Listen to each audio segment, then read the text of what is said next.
تفتكروا القدماء المصريين كان عندهم ألعاب زي اللي عندنا دلوقتي؟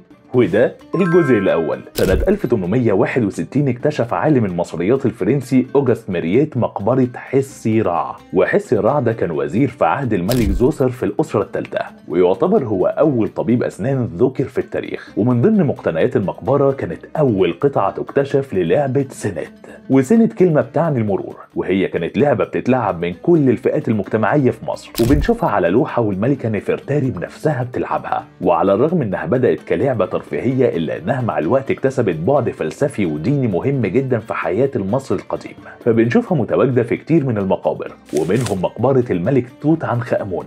واللعبة من اسمها كانت بتمثل رحلة عبور روح المصري القديم للحياة الأخرى حسب معتقداتهم في الوقت ده. واللعبة كانت بتتلعب بين اتنين، كل واحد معاه عصيان خشبية عليها لونين، والألوان دي كانت بتمثل عدد حركات القطع على اللوحة. وخلال اللعب كان بيواجه اللاعب عدد من المربعات اللي بتمثل معوقات في طريق الوصول لهدفه، زي المعوقات اللي بتقابلها الروح في طريق الوصول للحياة الأخرى حسب معتقداتهم في الوقت ده. أتمنى تكونوا قصقصة النهاردة عجبتكم، وتابعونا عشان تعرفوا أكتر، لأن مهما عرفنا هيفضل عندنا سؤال بنسأله.